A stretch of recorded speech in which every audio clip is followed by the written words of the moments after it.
Sort of guys, Ness here. I'm up on Still Creek Road on Mount Hood, my local area. Finally got some rain today, which is good because we've been in extreme fire danger pretty much since July. A ton of wildfires in the west. Yeah, it's been bad. Lots of smoke.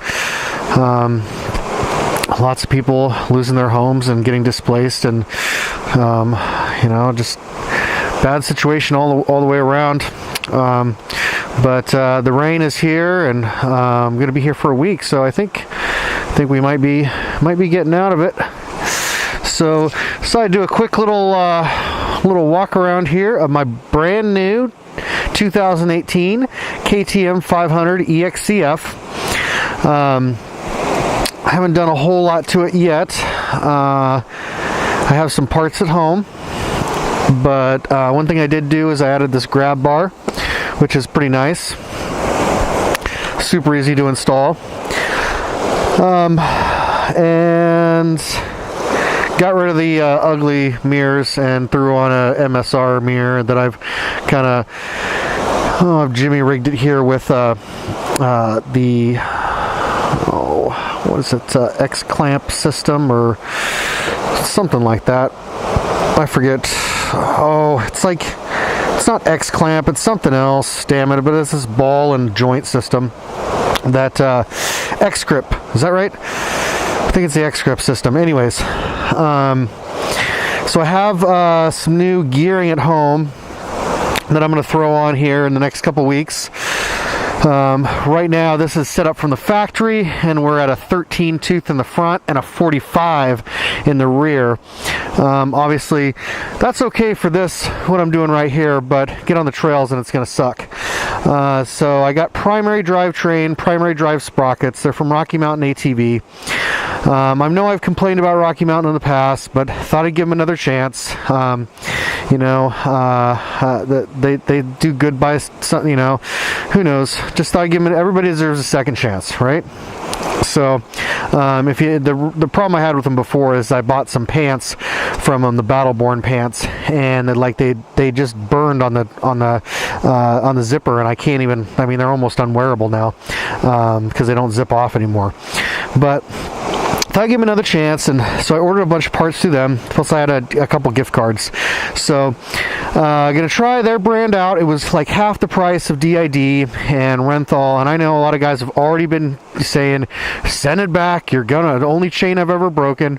Well, my good buddy Tyler, or Everride, he hasn't had a problem with primary drive, and he rides his Tool Sport probably harder than anybody I know. So well, the guy that says that he broke the chain, that guy rides it really hard. So and he rides snow bikes, so who knows. But and then I got in a Cherubies skid plate, composite skid plate. And then some guys were like, oh, the TM Designs, man, you should have got that, Ness. Well, you know, I'm just going to give it a shot. It was $60 and it had a lot of good reviews. And then I got the, I'm going to eliminate this whole ugly assembly and go with what I had before, my 530, which is made by Sick Ass. And so that will be, I already have that, but I won't be installing that until I get done with the 24-hour race.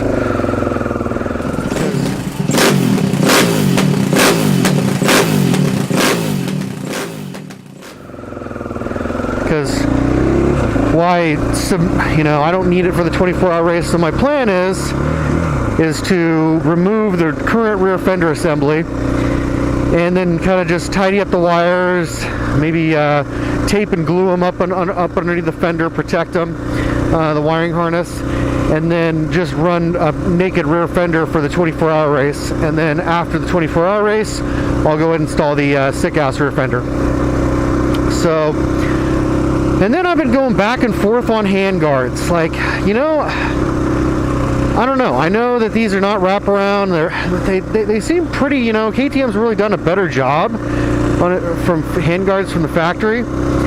I'm kind of going back and forth. I thought about maybe just running these and getting some ASV unbreakable levers. You know, I don't know. So, or I might just get some wraparound. The Cycra Pro Bend is what I've used in the past, and I've had very good results with them. So I might go back to the Cycro Pro brand. Probably will eventually. Hope this airflow isn't causing too much wind noise. I'm using that Sony ECM3 microphone these days. It's just a heck of a lot easier. I don't have to remember to turn on the battery that I used on the Audio Technica one. So yeah, there's going to be a little more wind noise. It's not going to be as crystal clear audio, but oh well. Yeah, sorry, my standards have fallen. It's not the Ness I used to be. So yeah, I'm excited. You know, you may be wondering, maybe, I don't know, someone might ask the question. Probably pretty obvious that I'm pretty much a KTM guy. Pretty much have been since my second bike. So that'd be kind of fun. I'll roll through the bikes that I've owned. So I started riding in 2011, and it pretty much started from, I went with my buddy Ben, aka Don G. Huffer, if you've seen in my previous videos. Oh, and these tires, these are going away too, by the way. Gonna go with go to Golden or Moto Z, or actually looked at some Shinkos that actually look pretty good. Anyways, back on subject. Squirrel. So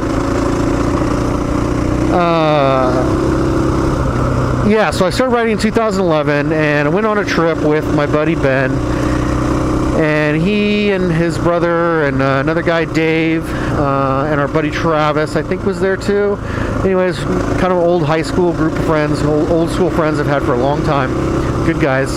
They had been into riding for quite some time. I mean, the only other time, Ben had been into riding since forever, all the way back in high school, and I had rode his brother's RM 125 like once back when I was in high school, and I was kind of scared of the thing. Obviously, I think I like looped it into the woods or something, and yeah, I didn't know what I was doing and never been on a bike before. So anywho,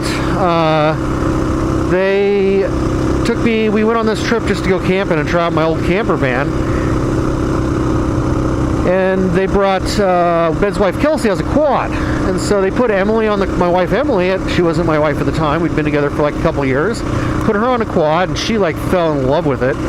And then I went and took the quad around, and then I ended up I did a little jump, and I mean it was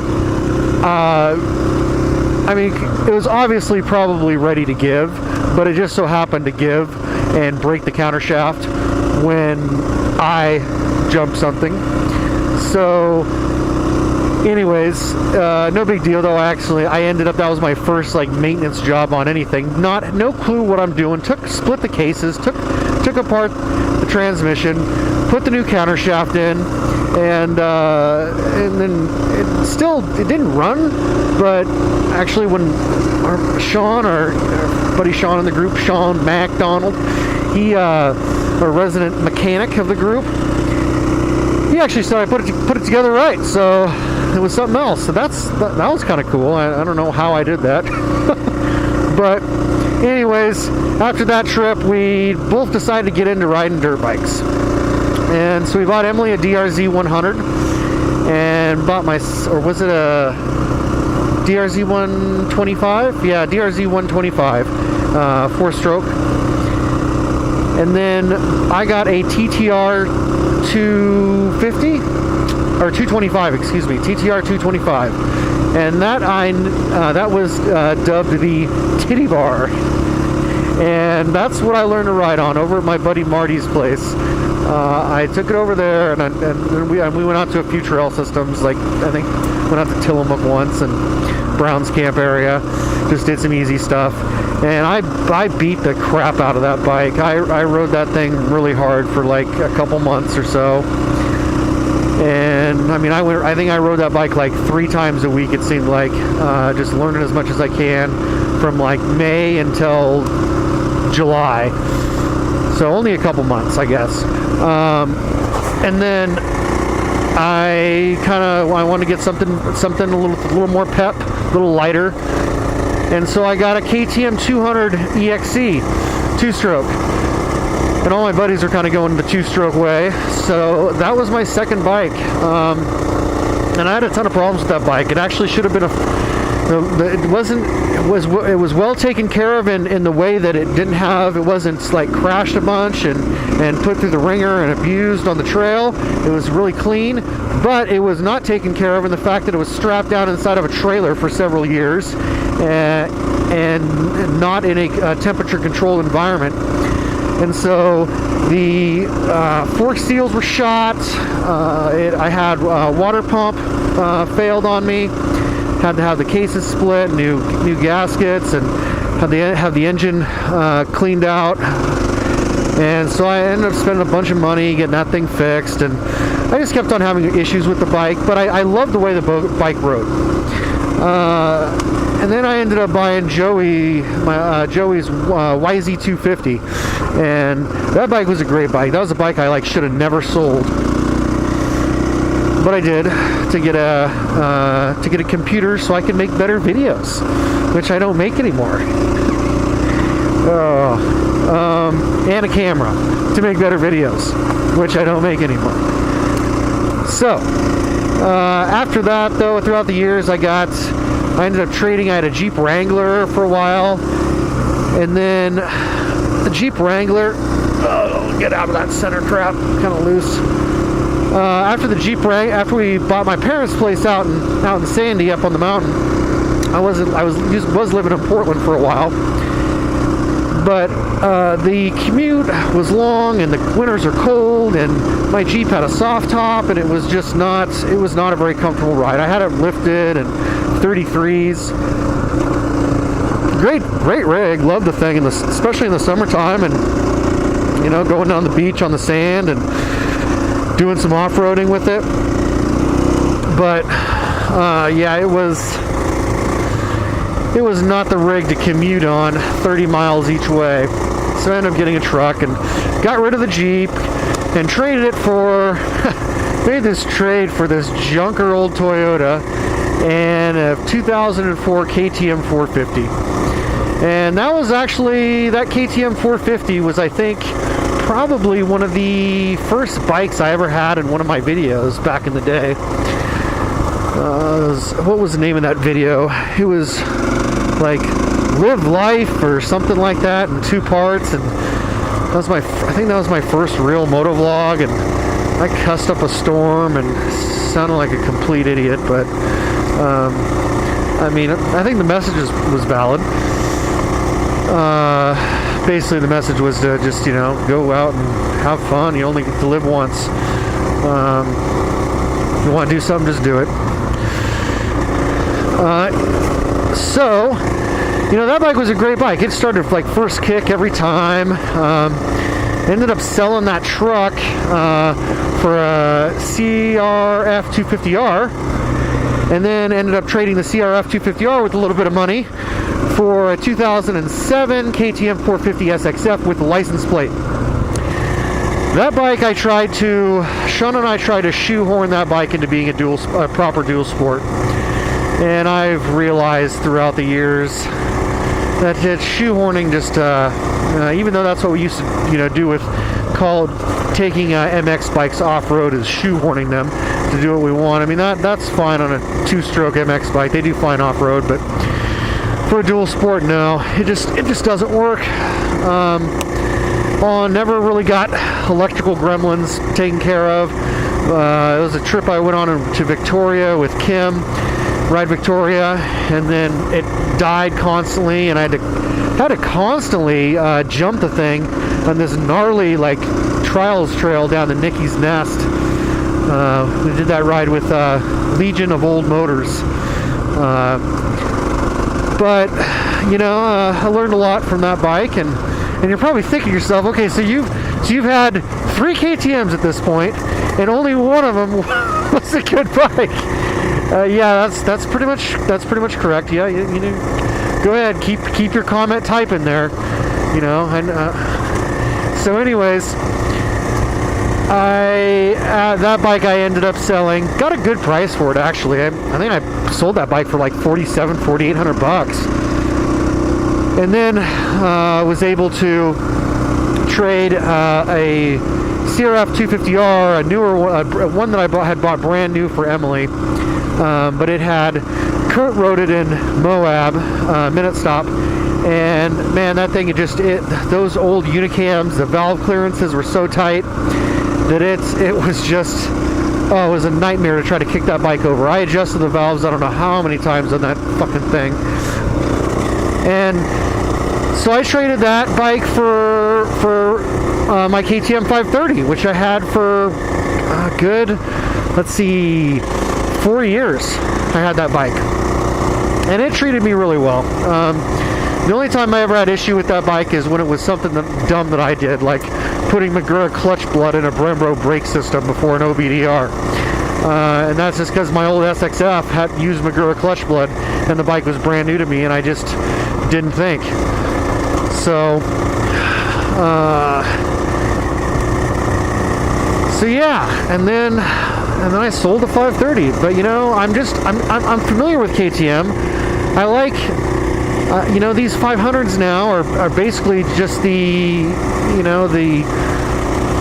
updated versions of that 530 that I really enjoyed. And this is, this bike is 9 iterations later, and they've got the 500 pretty dialed now.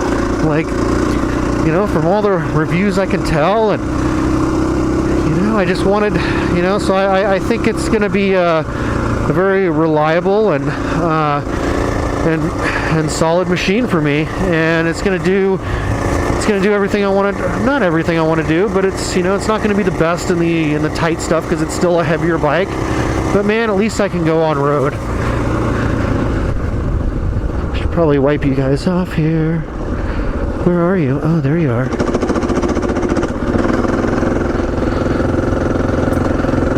I was like, my visor's getting messy, so maybe your view's getting messy too.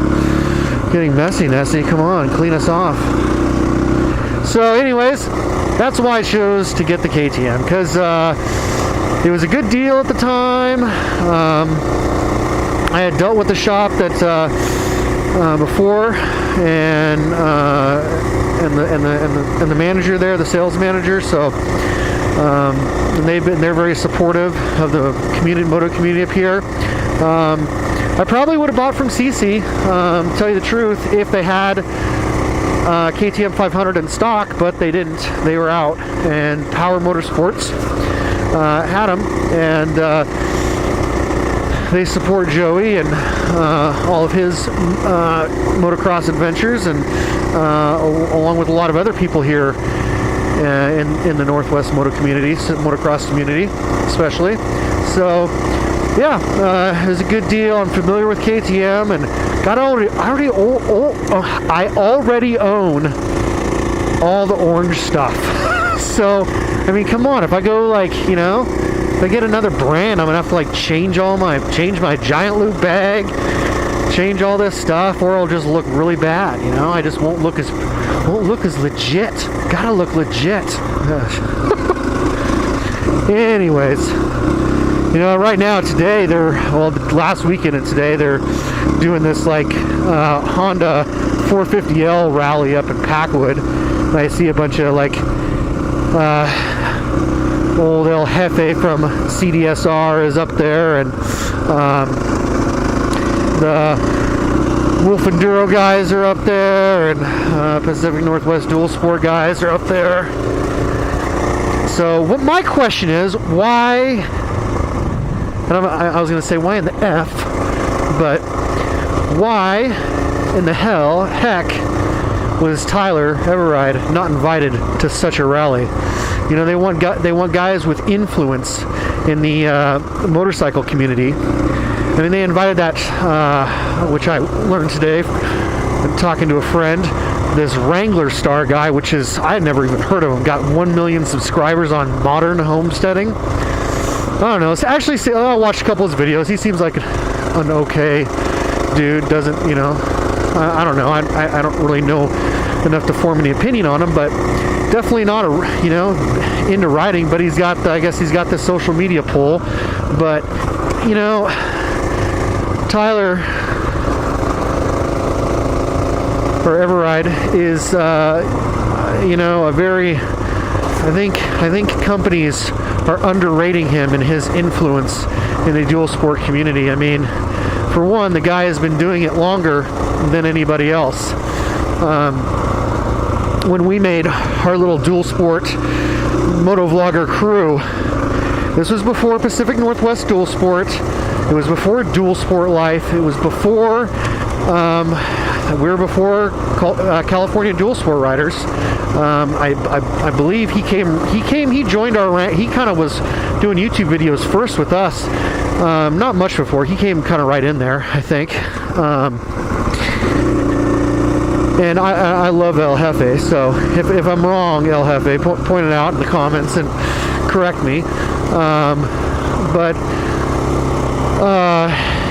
mean, we were kind of right in the, this beginning dual sport motovlogging scene that, and I don't really know what the motovlogging, it's kind of turned into this Instagram scene now. But man, yeah, I think Honda should have put an invite to Tyler. I think it's I think they don't realize the pull that man has over this community, and not only that, but what a good guy he is. So anywho, I am going to take some pictures of, this is Trillium Lake. I'm going to take some pictures here and end this video so it doesn't go too long. But yeah, another video. Isn't that crazy? Don't get used to it, guys. Okay, till next time, get out there and moto. Love you guys. Ness out. Peace.